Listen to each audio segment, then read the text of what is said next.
Bonjour à tous et bienvenue dans cette nouvelle vidéo. Si vous voulez pas être spoilé sur les secrets de Dumbledore, vous quittez cette vidéo et vous allez voir toutes les autres vidéos qu'on a fait. Il y en a plus de 200 sur cette chaîne, on est sûr que vous trouverez ce qui vous convient. Mais voilà, si vous voulez éviter les énormes spoilers, voilà, c'est le moment de partir. On le dit haut et fort, partez, partez, allez-vous-en. Ne regardez pas cette vidéo, c'est la première fois et peut-être la dernière fois qu'on vous dira ça, mais ne regardez pas cette vidéo si vous ne voulez pas avoir un spoil gigantesque sur les animaux fantastiques 3, les secrets de Dumbledore. Ça fait 30 secondes qu'on le dit, on le redit une dernière fois. Quittez cette vidéo si vous ne voulez pas être spoilé. Bon, pour tous ceux qui sont là, bonjour à tous et re-bienvenue dans cette nouvelle vidéo. On est très heureux de vous retrouver à nouveau cette semaine parce qu'il se passe une actualité de folie. Évidemment à la fois sur les secrets de Dumbledore, sur Hogwarts Legacy. Bref, on passe notre semaine derrière notre micro et derrière notre ordinateur. On consacre toutes nos soirées au cri de la gargouille et franchement, ça nous met du baume au cœur, on vous l'avoue assez facilement. Bon, comme on le disait, évidemment, c'est une vidéo qui va dévoiler un sacré spoiler puisqu'on va vous diffuser carrément l'entièreté d'une scène ou quasiment un gros extrait d'une scène très importante dans ce troisième opus. Alors on le redit une dernière fois, on est à un peu plus d'une minute 15 de vidéo. Partez si vous ne voulez pas être spoilé. Voilà, on l'a dit suffisamment comme ça, maintenant on y va. Alors, ce qu'on vous propose, c'est qu'on va d'abord regarder ensemble cette scène et ensuite on va, entre guillemets, discuter tous ensemble. You know, this is, of course. You had it in Paris. I can't say I have much experience with such things, but it looks to me to be a blood trough. That would be correct. And whose blood is contained within? Mine. And Grindelwald's. Bon, alors comme vous pouvez le voir, cette scène est absolument déterminante, elle est très importante. Pourquoi? Parce qu'elle concerne évidemment la question du pacte de sang. Alors le pacte de sang, on savait que ça allait être un sujet un peu au centre des secrets de Dumbledore, même si nous, notre théorie, c'est que ce pacte de sang va mettre un petit peu de temps évidemment à être détruit, mais on sentait bien évidemment dans l'intrigue des crimes de Grindelwald qu'il allait prendre quand même une importance dans le récit forcément un petit peu importante, puisqu'on avait quand même un petit peu disséminé tout au long du film un certain nombre d'indices. On voyait la création de ce pacte de sang, notamment avec cette scène qui était quand même assez angoissante, où on voyait Albus Dumbledore et Gellert Grindelwald dans leur version adolescente se faire face et faire ce pacte de sang. On voyait finalement que Dumbledore le faisait presque un peu par obligation, on voyait que le jeu de regard n'était pas du tout entre guillemets le même, et que finalement ce pacte de sang avait été fait quelque part au détriment de l'un des deux participants, et en l'occurrence au détriment d'Albus Dumbledore. En tout cas, c'est véritablement comme cela que ça apparaissait dans cette scène. On sait ensuite que ce pacte de sang a été récupéré donc par Teddy, le nifleur de Norbert Dragono, lors de l'affrontement au cimetière du Père-Lachaise à Paris, et a ensuite été remis à Albus Dumbledore à Poudlard à la toute fin du film, quand ils sont arrivés effectivement avec toute la première armée donc de Dumbledore sur ce viaduc évidemment que l'on connaît si bien.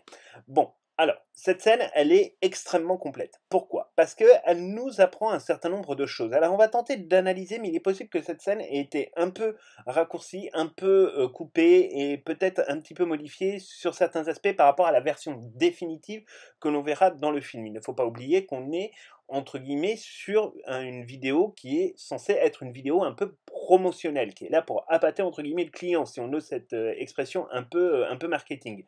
Mais on est vraiment sur quelque chose quand même qui tient plus de la promotion, donc il peut y avoir effectivement des coupes qui ont été faites et la scène a pu être raccourcie ou un petit peu modifiée. Néanmoins, il y a quand même pas mal de choses qui apparaissent. Première chose, on voit effectivement que Thésée Dragono et on peut imaginer Norbert vont découvrir en fait la nature réelle de ce qu'est ce pacte de sang. Alors on sait que Norbert Dragono, lui, il le savait un petit peu. Par contre, Thésée, il se doute, mais il sait pas trop. Et on voit qu'il avance un peu en terrain inconnu. Il questionne Albus Dumbledore pour savoir exactement qu'est-ce que c'est que ce truc-là. Alors on peut imaginer que effectivement Thésée Dragono va être en charge de trouver une solution pour évidemment casser ce pacte de sang, puisqu'on sait que Dumbledore va lui confier une mission. C'est dans la même scène, c'est au même moment, donc on peut faire cette hypothèse-là. Alors là, évidemment, on le voit pas du tout dans cette scène là, mais on l'a vu dans un certain nombre de bandes annonces. Maintenant, évidemment, ça reste à prouver et à décortiquer. Ça, pour le coup, ça reste quand même une difficulté aujourd'hui à voir. Alors, on voit aussi Albus Dumbledore qui s'exprime pour la première fois sur la relation qu'il entretient avec Gellert Grindelwald. Alors, ça, c'est un sujet qui est un peu au cœur de pas mal de discussions, de disputes et d'interrogations entre les fans, et ça date pas d'aujourd'hui, ça date même de la parution de Harry Potter et les Reliques de la Mort en livre, donc il y a déjà maintenant plus d'une dizaine d'années. Alors, pour être assez honnête, la relation telle qu'elle a été présentée dans les Crimes de Grindelwald montre en fait qu'on est sur une relation qui est quand même très déséquilibrée. C'est-à-dire qu'on peut imaginer qu'effectivement, de la part de Dumbledore, il y a de l'amour. Mais de la part de Grindelwald, c'est plus compliqué. Parce que ce personnage, et on vous avait déjà fait une vidéo où on en parlait, est-il capable véritablement d'amour sans arrière-pensée? S'il y a arrière-pensée, quelque part, ça veut dire qu'il n'y a pas d'amour. Donc c'est un peu compliqué. Et la manière dont Albus Dumbledore présente finalement la réalisation de ce pacte de sang, en expliquant qu'effectivement ce pacte de sang est fait pour effectivement qu'il n'y ait pas de trahison d'un côté ou de l'autre et pour pas qu'ils se combattent l'un et l'autre, puisque c'est un pacte de sang qui fonctionne en fait dans les deux sens, ça on le savait déjà depuis Harry Potter et les reliques de la mort partie 2, on se rend compte finalement qu'il y a dans l'intrigue un certain nombre de points qui sont compliqués entre Albus Dumbledore et Gellert Grindelwald. Parce que ce que dit Dumbledore, c'est, de manière claire, qu'il y a de l'amour. Ça, on ne peut pas douter et remettre en cause que du côté d'Albus Dumbledore, il y avait de l'amour. Mais ensuite, il utilise deux expressions qui sont très particulières et où on observe un micro-changement au niveau de son visage. Donc ça, c'est vraiment de l'expression corporelle, comme on dit. Où il parle de naïveté, donc là, il se rend compte de la naïveté qui était la sienne. Il parle ensuite en utilisant un terme qui pour le coup est très difficile à transcrire en français, qui est picky poisoned. Alors picky poisoned, on peut le traduire en fait de plusieurs manières, c'est-à-dire un empoisonnement un peu difficile, un peu salace, c'est-à-dire un empoisonnement, on va dire, très pernicieux. On est vraiment sur quelque chose d'extrêmement négatif et de vu de manière quand même assez péjorative. Donc on voit bien que derrière tout ça, on pourrait presque parler même de manipulation. Et d'ailleurs, il utilise un autre terme qui est le terme de l'arrogance. L'arrogance qui est quand même un caractère qu'on associe de manière assez traditionnelle, on peut le dire, à Gellert Grindelwald. Cette manière de voir les choses et d'agir en fait dans cette espèce de méthode permanente liée au populisme, liée à sa manière finalement de Grindelwald de vouloir convaincre les gens, fait que en fait vous avez une relation entre Albus Dumbledore et Gellert Grindelwald qui est complètement déséquilibrée. C'est pour ça d'ailleurs que ça n'a pas fonctionné. Une relation, quand elle est équilibrée, elle fonctionne. Quand elle n'est pas équilibrée, évidemment, elle ne fonctionne pas et c'est la rupture. Là, en l'occurrence, il y a eu rupture, mais il y a eu rupture finalement avec cette espèce d'épée de Damoclès permanente qui est la question du pacte de sang. Alors, on voit bien que dans cette scénette qui nous est diffusée par la Warner Bros., qu'il y a quand même une tentative chez Albus Dumbledore de vouloir contourner ce pacte de sang et donc de trouver une solution. Mais la solution, elle ne va pas être très simple. Pourquoi? Parce que après avoir écouté un certain nombre de fois cette scène, en fait, on s'aperçoit en réalité qu'il explique finalement à Norbert et Thésée Dragono qu'il ne faut même pas essayer de défier le pacte de sang parce que ce dernier semble être doté, alors ça c'est pas Albus Dumbledore qui le dit, c'est nous, mais semble être doté entre guillemets de sa propre conscience, c'est-à-dire qu'à partir du moment où le pacte de sang s'en tirait quelque part, que Albus Dumbledore essaierait de s'en défaire et donc d'aller défier ce pacte de sang et ce contrat, cette sorte de contrat magique, hein, vous savez que les contrats magiques dans Harry Potter c'est quelque chose qui compte beaucoup et on l'a vu beaucoup dans l'histoire de Harry Potter, bah, à partir du moment où on trahit ce contrat magique,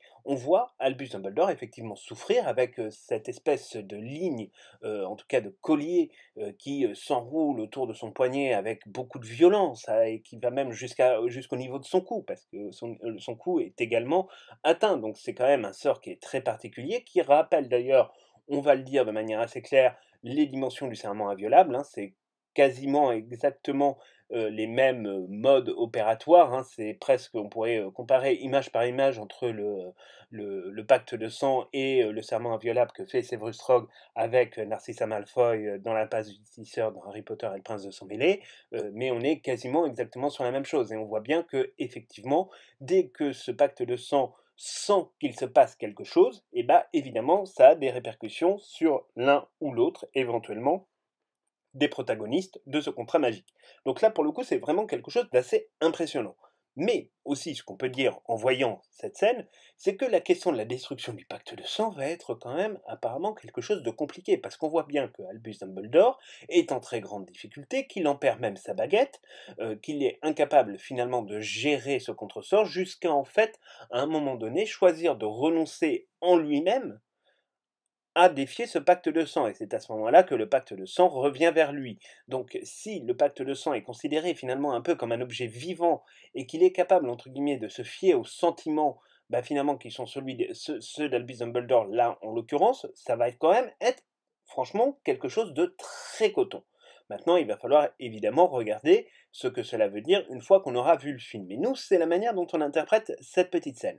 Donc, à vous de nous dire dans les commentaires ce que vous en pensez. Ça nous intéresse vraiment, vraiment, vraiment, vraiment d'en discuter avec vous. Et on se retrouve donc évidemment à la fois sur les commentaires, mais aussi sur notre Discord que vous pouvez rejoindre pour évidemment échanger avec vous. Voilà, normalement c'est tout pour ce soir concernant les secrets de Dumbledore. Encore une fois, on a été très heureux de partager cette information avec vous parce qu'elle est franchement importante. On refera peut-être une vidéo sur la relation entre Albus Dumbledore et Gellert Grindelwald une fois qu'on aura eu un petit peu plus d'informations. Et de toute façon, on se retrouve dès demain soir, évidemment pour la grande soirée spéciale Hogwarts Legacy. Voilà, donc on se retrouve dès demain. D'ici là, passez une bonne soirée et même une bonne nuit. À très bientôt.